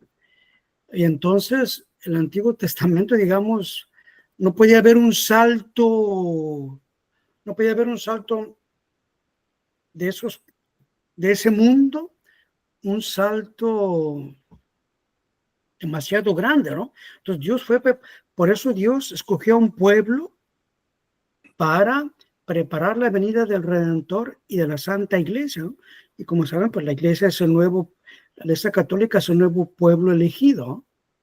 Entonces Dios fue preparando y pues comienza en medio de esas crueldades, abominaciones, horrores, hasta llegar poco a poquito, de siglo en siglo, al Cordero de Dios, que va a ser Él quien se va a sacrificar por nosotros. Ya no nos va a pedir que sacrifiquemos a nuestros hijos o que va a castigar con castigos crueles al pecador. Sí, nos amenaza con el infierno, pero Él mismo se va a ofrecer en sacrificio, ¿no? Entonces, este contraste, esto también tiene que ver el contraste, ¿no? Entre la bondad del Verbo encarnado, de Cristo nuestro Señor, que va a ser Él quien se va a ofrecer voluntariamente y de la manera que Él lo previó y lo quiso y lo quiere, y del momento que Él lo quiso. Entonces también esos horrores del Antiguo Testamento pueden servirnos para profundizar en la bondad y en el amor de Cristo nuestro Señor y en el valor de las cosas que la redención de Cristo nos trajo, la gracia, la vida eterna, los sacramentos. Esos horrores antiguos, pues tiene que, por contraste, hacernos pues verla como una epístola, la epístola de la misa del Sagrado Corazón, la profundidad del amor de Cristo nuestro Señor, que va a ser Él quien se va a ofrecer y bueno, la muerte más cruel, ¿no? Con todos los horrores de su pasión. Sí, dígame, José, a ver. Yo soy Bernardo. Bueno, precisamente en eso, padre, le quería contestar también o intervenir un poco en la conversación, que este Antiguo Testamento que aparentemente es cruel, aparentemente, y esto que decía usted del sentido literal místico, alegórico incluso, precisamente se demuestra aquí en este tipo, ¿no? De Isaac y Abraham, que es el padre y el hijo, ¿no? Sí. Que es el propio padre el que entrega sacrificio al hijo, ¿no? Que es la futura incluso sacrificio cruento de nuestro Señor Jesucristo, ¿no? Exactamente. Pero que además en Abraham e Isaac, Dios mismo ya no lo permitirá. O sea, manda al ángel para que detenga ese sacrificio, como usted mencionaba a los babilonios, y que de hecho lo hacían todos los pueblos antiguos, ¿no? Aquí tenemos a los aztecas, cómo entregaban a los niños, a sus propios hijos a Tlaloc, ¿no? Sí, todos los pueblos lo hacían. Para la lluvia, etcétera, etcétera, y entre más lloraban, mejor para ellos, ¿no? Porque era signo de mayor abundancia de lluvia, etcétera, etcétera, ¿no? Y en todos los pueblos se daba, incluso en los mismos cartagineses, ¿no? También se daban Sí, también, sí, exactamente. Todos los los pueblos antiguos tenían. antiguos se daba todo esto, ¿no? En todos los pueblos, para entregar a los niños al sacrificio. Unos más crueles, otros menos, pero todos lo hacían. Entonces, y es el propio padre el que entregará a su propio hijo, ¿no? Ya usted mencionó lo de la leña, etcétera, etcétera. Pero Dios no lo permite, le detiene la mano a Isaac y hasta parece ser que al ángel le cuesta, ¿no? Detenerlo, ¿no? Sí, Otro signo, ¿no? Como a un ángel le va a costar con un hombre, ¿no? Pero también es otro signo, ¿no? Que va a estar difícil, pues, esa contienda en el futuro para el cristianismo, ¿no? De alguna manera. Ahorita termino ya. Entonces hay otro signo. Y también hay otra cuestión que quiero ahondar. Aquí se ve al principio cómo va a chocar este pensamiento de los que ponen esto que al parecer va a ser tan pesado, de los distintos sentidos que pone la Iglesia en la interpretación, en esta hermenéutica, en esta exégesis del pensamiento griego, que cómo va a chocar con el pensamiento práctico, no pragmático, de San Agustín, que está formado al modo romano. que eran prácticos, porque la iglesia latina fue práctica, no contemplativa como lo fue al principio la iglesia griega. Por eso esa buena unión que se tuvo al principio, ¿no? Entre los griegos y los romanos, porque el romano era práctico, y ahora todavía nos choca más a nosotros porque somos pragmáticos. Nosotros no somos ya prácticos en el sentido estricto de la palabra, sino pragmáticos, positivistas, formados en el positivismo, etcétera, etcétera. Y entonces estas cosas a veces nos chocan todavía más que de lo que le pudo haber chocado a un San Agustín, ¿no? Sí. Entonces, nos cuesta despojarnos de estos aspectos, pero cuánto bien hace o nos hacen estas distinciones, ¿no? Para no caer en esto del protestantismo, precisamente, ¿no? Pues sí. Lo que hablaba yo al principio, que se ha trasladado incluso a los textos profanos, a la filología, a toda la filología, para hacer la interpretación de textos, y se lleva al libre arbitrio. ¿Por qué? Porque yo ya interpreto hasta un texto científico y ya no me apego a una tradición de este texto, ¿no? Claro. Esta novela. O como decía bien, digamos, hay reglas en textos profanos, también hay reglas que tienen que respetarse. Tienen que respetar. Por ejemplo, yo agarro una metafísica de Aristóteles o unos diálogos de Platón y ya digo, pues yo lo voy a interpretar a mi criterio. No, espérate. Claro. Aún allí hay una tradición, ¿no? Para hacer una interpretación. O incluso en una obra de literatura clásica también, ¿no? Claro, claro, un Fausto de Goethe o etcétera, ¿no? Por poner un ejemplo. Claro, no es tan un texto sagrado como la Sagrada Escritura, pero con mucha mayor razón eso, ¿no? Claro. Y claro, yo voy a ver, por ejemplo, usted el dato histórico que mencionaba del hijo de David, Salomón, que es producto de un adulterio, Salomón, con Betsabé, porque eso fue un adulterio y todavía manda al esposo de Betsabé a la guerra para que lo maten y él quedarse con ella, David, ¿verdad? Entonces, ahí tenemos todos esos aspectos que si uno lo lee a su libre capricho, pues olvídese, ¿no? O el libro que escribió Salomón, el de la reina de Saba. ¿Cómo se llama el libro de los cantares, el cantar de los cantares? Sí. Hay que tener mucho cuidado, ¿no? Que dice, tus pechos son como cántaros de miel, parece un libro pornográfico, ¿no? Erótico, digamos, luego sí. Bueno, yo lo pongo pornográfico, disculpe, padre, con esa libertad que nos dio de hablar, pues yo diría, parece lo veo así. No, digamos, me permití, con toda libertad. Imagínense, se lo va a leer un niño que está en la pubertad. No, hay que tener cuidado, ¿no? A los 13, 12, 14 años, olvídese, ¿no? Claro. Entonces, pues, fíjese, era uno de los motivos por los cuales la iglesia siempre ha sido tan reservada en que la Biblia se publique en lenguas vernáculas, ¿no? ¿sí? Porque es justamente uno de los motivos, porque hay muchos pasajes que necesitan una preparación para leerlos bien, ¿no? Sí. Y el que dio la pauta para leer lo que lo leyeran todos fue otra vez el que no es mi santo de devoción, Pío XII. Sí. Bueno, si se quiere, mire Pío ya. XII que dijo que lo lean todos los fieles, fue el que dio la pauta, ¿no?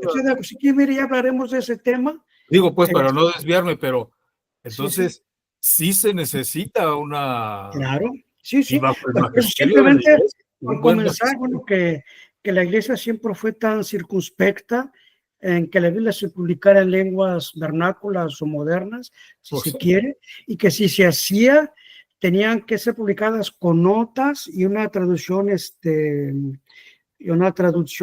aprobada, ¿no? Incluso, pues, antes se reservaba mucho, ¿no? Eso, aunque creo que ya antes de Pío XII, ¿no? Ya antes de Pío XII se había, no es de que yo esté justificado, usted sabe cuál es mi opinión de Pío XII, que yo estoy justificando en todo a Pío XII, que en algunas cosas... Pero bueno, haya sido quien haya sido, pero en mi opinión fue un error. Claro, pero digamos, ya desde antes, por ejemplo, hay hay traducciones de la Biblia, en casi en todas las lenguas. Por ejemplo, tenemos la Biblia de Chío de San Miguel, por mencionar en español, que ya desde el siglo XIX había sido traducida y aprobada por la Iglesia, y con notas, y justamente es lo que la Iglesia quería, ¿no? Que sí se publicaba en lengua vernacular, pues que se le pusieran notas y que la traducción fuera revisada y aprobada por la Iglesia, ¿no? Sí. La Iglesia, sí, desde luego fue siempre muy circunspecta, ¿no? Por ejemplo, en español tenemos la de Chío, ¿no? Pero también en las otras lenguas ha habido traducciones ya desde el siglo XIX, aunque si uno va para atrás, pues es cada vez menos, ¿no? Claro. Pero también por otros motivos, ¿no? Pero bueno, no es de que me parece, su intervención me parece muy buena. Y veo la hora, no porque quiera cortarle la palabra. No, pero ya le corto, ya, gracias, padre. Así, no, con mucho gusto, ya sabe, ¿no? Pero bueno, es porque todavía nos falta materia, ¿no? Todavía nos falta materia y para poder avanzar, ¿no? Para que termine usted, gracias, padre. No, con todo y exactamente. Entonces, a veces hay cosas que, desgraciadamente, también por mí lo digo, sobre todo por mí, que a veces pues, tenemos que dejar pasar un poquito, ¿no? Porque si no, pues se hace muy largo, ¿no? Y si después queremos que este video sea eventualmente difundida, si es demasiado larga, pues va a desanimar a más de uno. Sí, doctor, dígame. Pues ya por último,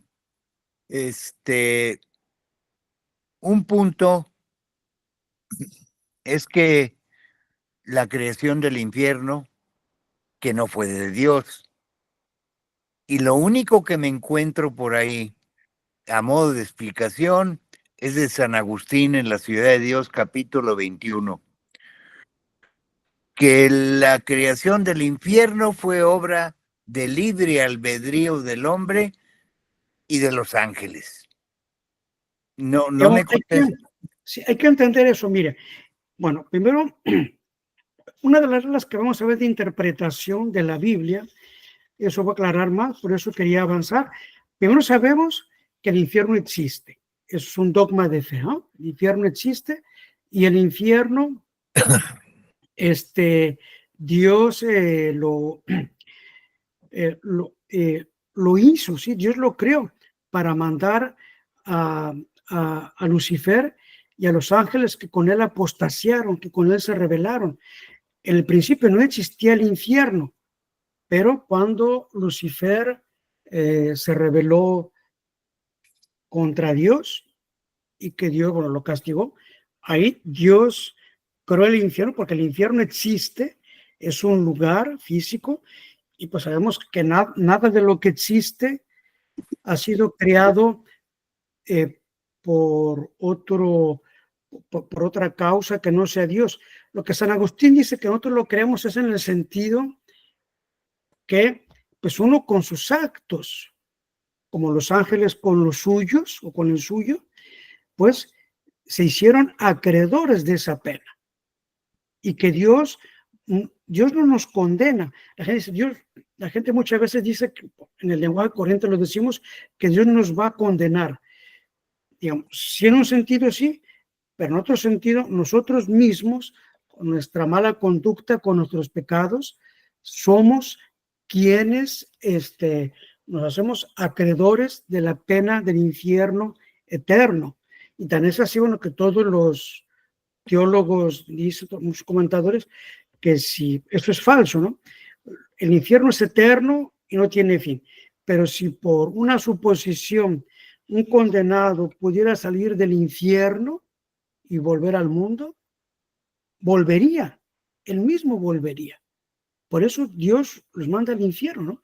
Porque es una elección libre y es el misterio del mal, ¿no? Es uno de los misterios más grandes, ¿no? Como por ejemplo, el caso de la caída de los ángeles, ¿no? Cómo la persona puede elegir el mal, y los autores dicen que si por un lo cual no va a suceder porque es un dogma de fe, pero si un condenado Dios le diera una segunda oportunidad, él mismo volvería otra vez al infierno y sería acreedor de la misma pena. Sí, dígame, doctor. Bueno, de lo que acaba de decir, no comparto con su manera de pensar. ¿En cuál punto? En dos. El Sí. último que mencionó es muy origenista, ¿En qué sentido? en el sentido de que en un momento dado el diablo puede ser redimido Ah, no, no, no, no, no, no, no. No, no, no. Creo que como posibilidad.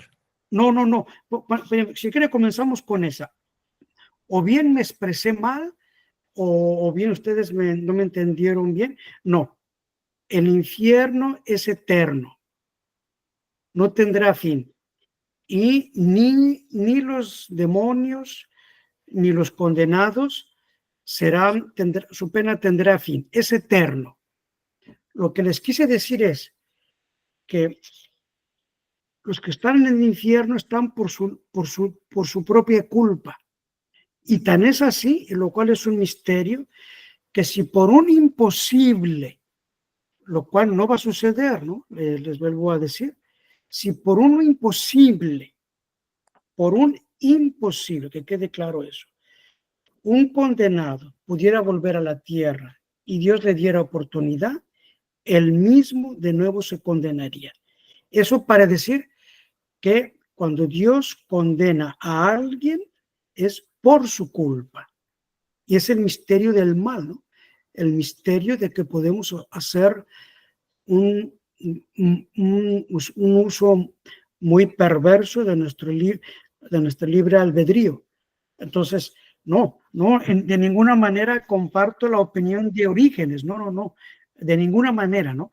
Simplemente lo que le quise decir es que los que están en el infierno están por su culpa. Ellos mismos lo escogieron y ellos mismos han decidido eso y están fijados en el mal.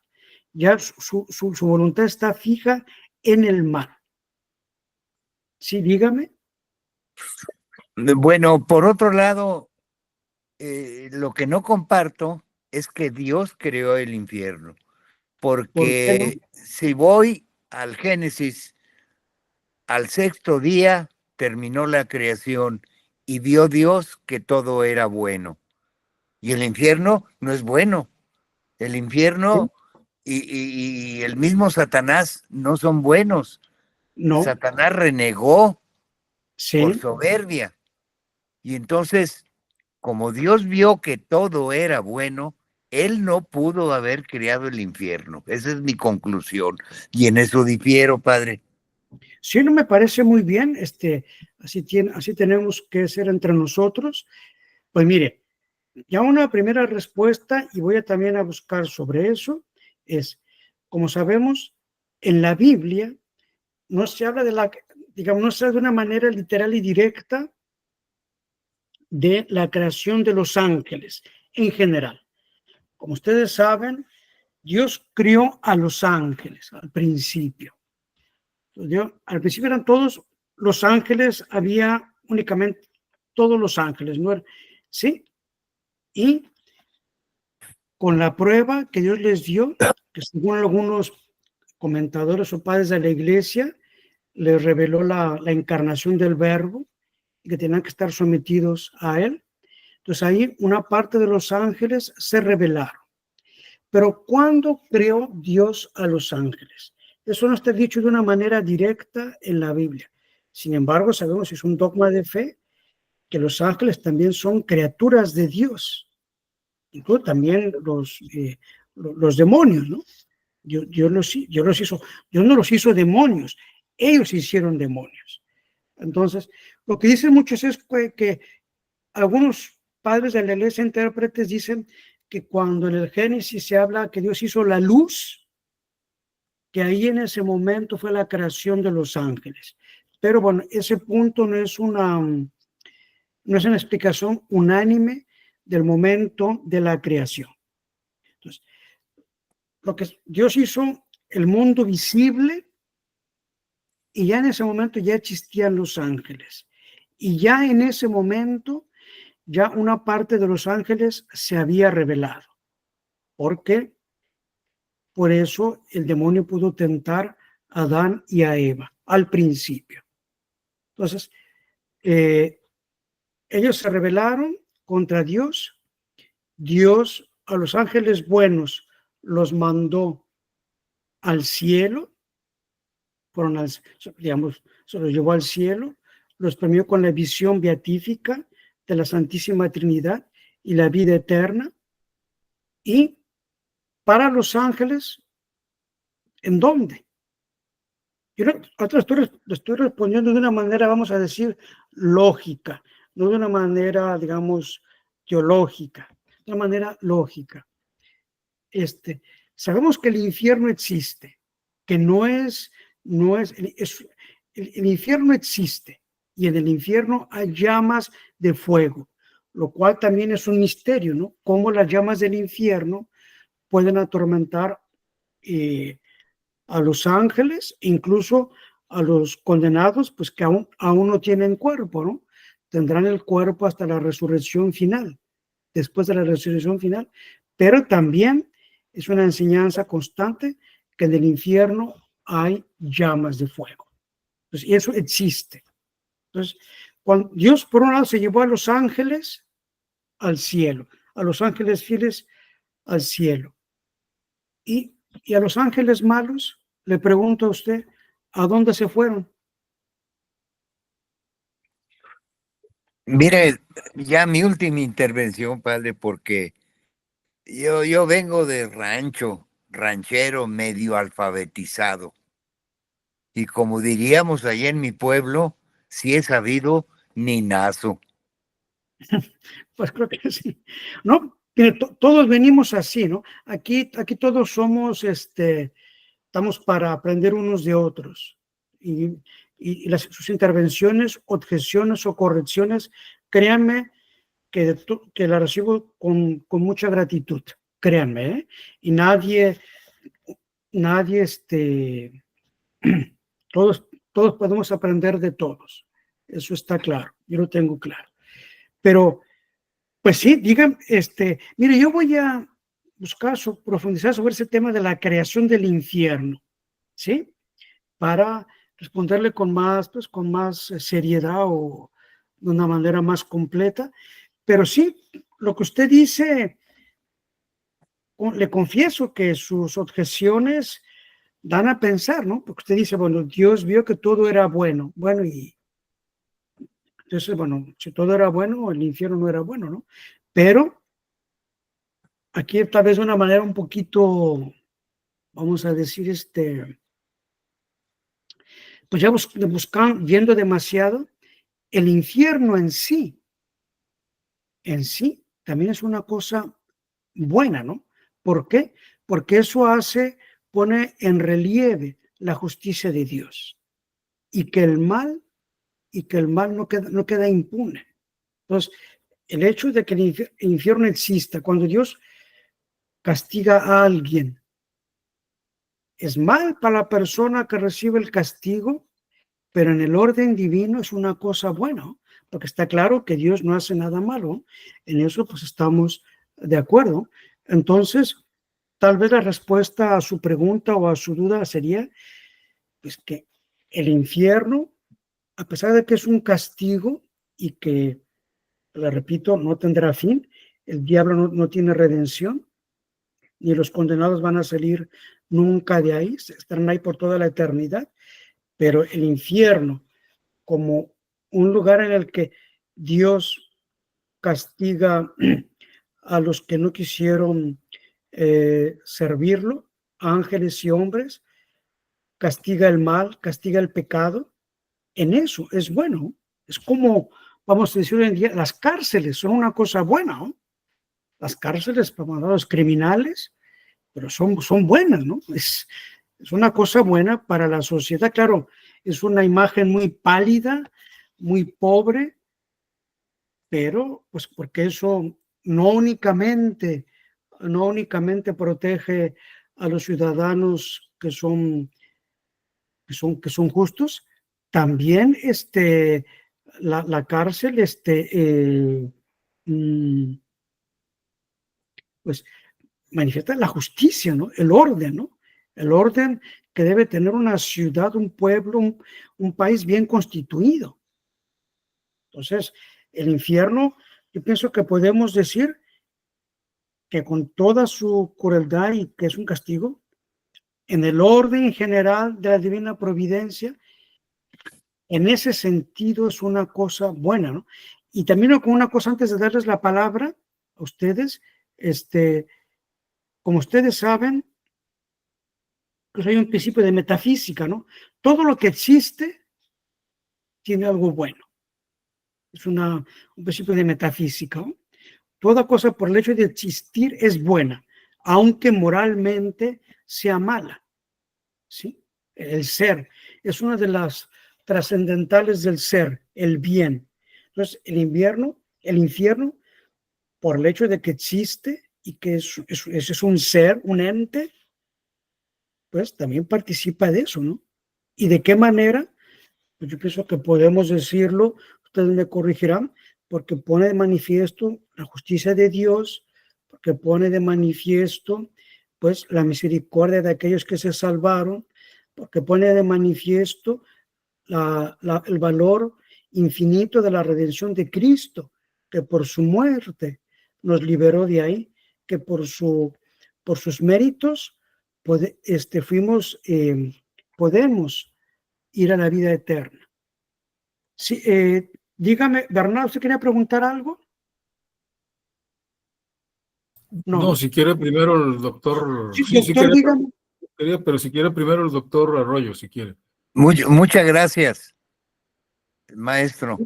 Resulta de que casi me convence de que el infierno es bueno, porque, pues sí, con la analogía de las cárceles, casi me quedo a gusto, pero me va a quedar un resabio que debo meditarlo y leerlo. Muchas gracias, padre.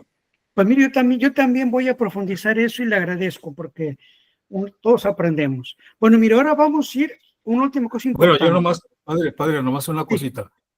Aunque esa analogía de la cárcel que tiene un sentido de corrección y Sí, más bien purgativo, no se asemeja más bien al purgatorio, porque el infierno ya no es para salir. pues no. Yo más bien la analogía es más bien parecida al purgatorio que al infierno. O a los dos, ¿no? Yo disculpe, bueno, no es que quiera Es que el tener la infierno última no palabra. purga. El infierno no es para purgar, Claro. es para quedarse allí y no salir. Sí, Como dice la Divina Comedia de Dante, todo el que entre aquí abandone toda esperanza. En sí, cambio, exactamente, sí. en el purgatorio Que sí parece hay que esperanza, es un dogma de fe, ¿no? Es un dogma de fe que es eterno. porque acá en la tierra, aún el condenado a cadena perpetua tiene la esperanza, porque en realidad la cadena perpetua no existe, ¿no? O sea, sale. Bueno, hoy en día, ¿no? Antes no salía, ¿no? Antes era perpetua, ¿no? O sea, es decir, no sé, pero ya el que inició ya volvió el doctor, pero tendría esa, ¿no? Esa cuestión. Pues mire, sí le entiendo, ¿no? Lo que pasa, digamos, yo estoy, Digamos, lo digamos, dejamos para otra ocasión, ya que se prepare no, usted sí, más. es desde luego una imagen, la cárcel, digamos, como toda realidad temporal, pues es difícil, no va a representar una cosa, digamos, trascendental o sobrenatural de manera Aunque, perfecta, pero sin embargo, digamos, la cárcel, por un lado tenemos que las personas aquí en la tierra, pues nadie puede dar un castigo eterno, ¿no? Por comenzar, ¿no? sí, ahora, perdón, lo voy a interrumpir otro poquito. Cuando Sí, nuestro Señor Jesucristo dice, hay de aquel que entrega al Hijo del Hombre, más le valiera no haber nacido. sí. ¿Qué es peor? pues que el infierno es peor, ¿no? Que el infierno está claro, ¿no? Pero mire, volviendo a la cárcel, ¿no? Yo pienso que en la cárcel tiene un valor purgativo, pero también punitivo. Entonces, hay esos dos aspectos, ¿no? Sí, sí. La cárcel es para purgar, eventualmente corregirse, lo cual casi nunca sucede, pero también punitivo, porque tiene que haber una reparación, un castigo para reparar el mal que se hizo a la ciudad, al pueblo, a la sociedad. Entonces, tiene un valor, independientemente de que el criminal o el malhechor se corrija o no se corrija, merece un castigo. Sí, es un castigo, sí. Sí, de hecho, correccional tiene eso, correccional. Correccional, Debería tener ese sentido. pero aunque no se, pero también, entonces, creo que hay que distinguir el aspecto purgativo y punitivo, que muchas veces, creo que, bueno, yo no conozco el tema, ustedes lo conocerán mejor, que tal vez en derecho penal moderno se olvida un poco eso, que la cárcel, las penas penales, por valga la redundancia, son no únicamente purgativas, son también punitivas, ¿no? Tiene que repararse el mal que se hizo a la sociedad. Entonces, es una punición, un castigo, un castigo y que es justo, y que por un lado, la sociedad humana no puede dar una pena eterna, evidentemente, y por otro lado, Dios nuestro Señor juzga el pecado mortal de una manera pues que nosotros no podemos, sí lo sabemos, ¿no? Que el pecado mortal, como dicen algunos santos, es una ofensa casi infinita de Dios, ¿no? Por eso Dios lo castiga con la pena eterna, ¿no? Pero Dios ve el pecado pues Dios comprende bien la malicia del pecado, ¿no? Pero si quieren, mire, dejemos esto para otra ocasión. Muy bien, muy bien. Y me parece, mire, muy bien toda esta discusión que tenemos. Si quieren, yo les sugiero para la próxima vez, para que, digamos, que tengamos en las pláticas dos partes. Una parte en la que se expone el tema con preguntas bien ceñidas y después de detener la grabación, todo el tiempo que ustedes quieran, con mucho gusto, si les parece bien. Miren, para terminar, si quieren, por el día de hoy, vamos a ver del sentido acomodaticio. Entonces, vimos el sentido literal, que se divide en el sentido literal propio y el sentido metafórico, ya lo vimos. Después tenemos el sentido místico o espiritual o figurativo, según los autores, que se hable acerca de Cristo nuestro Señor o de la iglesia futura, como en muchos pasajes del Antiguo Testamento, o que se hable de moral. Hay muchos hechos del Antiguo Testamento que tienen un valor moral. O también, decíamos, anagógico, es decir, la vida eterna. Pues todos los castigos temporales que Dios prometía al pueblo elegido en el Antiguo Testamento, que ya no es elegido, ahora el pueblo elegido es la Iglesia Católica, pues esas promesas, una tierra que iba a estar abundante en miel y en frutos, etcétera, eran una figura de la felicidad de la vida eterna. Entonces, fuera de esos sentidos que forman parte de la palabra de Dios, que son queridos por el autor divino, que es palabra de Dios, hay también un sentido acomodaticio. Es decir, y esto sobre todo sucede en la predicación. Cuando un predicador, incluso los padres de la iglesia lo hacen mucho, por ejemplo, San Gregorio el Grande en sus homilías, muchas veces hechos históricos son la ocasión para hablar de algún punto de la moral cristiana, un hecho. Por ejemplo, un hecho, ¿no? Por ejemplo, están las famosas, las morales de San Gregorio el Grande. Ustedes, entre las obras de San Gregorio, hay un libro muy famoso que se llama Las Morales de San Gregorio el Grande, que también se los recomiendo. Seguro que lo encuentran por internet, traducido al español. Entonces ahí San Gregorio el Grande hace una interpretación muchas veces acomodaticia del libro de Job. El libro de Job, que es un hecho histórico. Entonces, San Gregorio el Grande explica todo ese libro de una manera muy bonita. Yo, bueno, lo leí, incluso creo que hasta 2 veces, me gustó mucho. Pues es una interpretación acomodaticia. Él explicando los diálogos de Job con sus amigos, usted recuerda la historia, pues interpreta las palabras de Job, las respuestas de sus amigos. Entonces, o también los predicadores muchas veces lo hacen, o San Agustín. Entonces,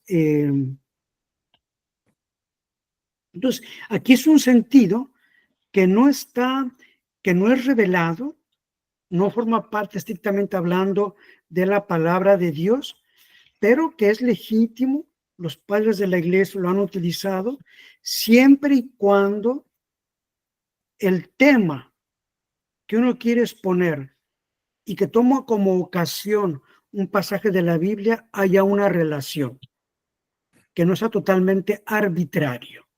A ver, aquí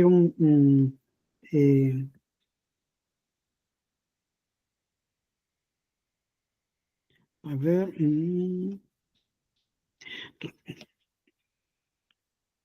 Entonces, una de las primeras de las condiciones para esto es que el sentido acomodaticio que se quiere dar tenga alguna relación con el significado verdadero de la Biblia.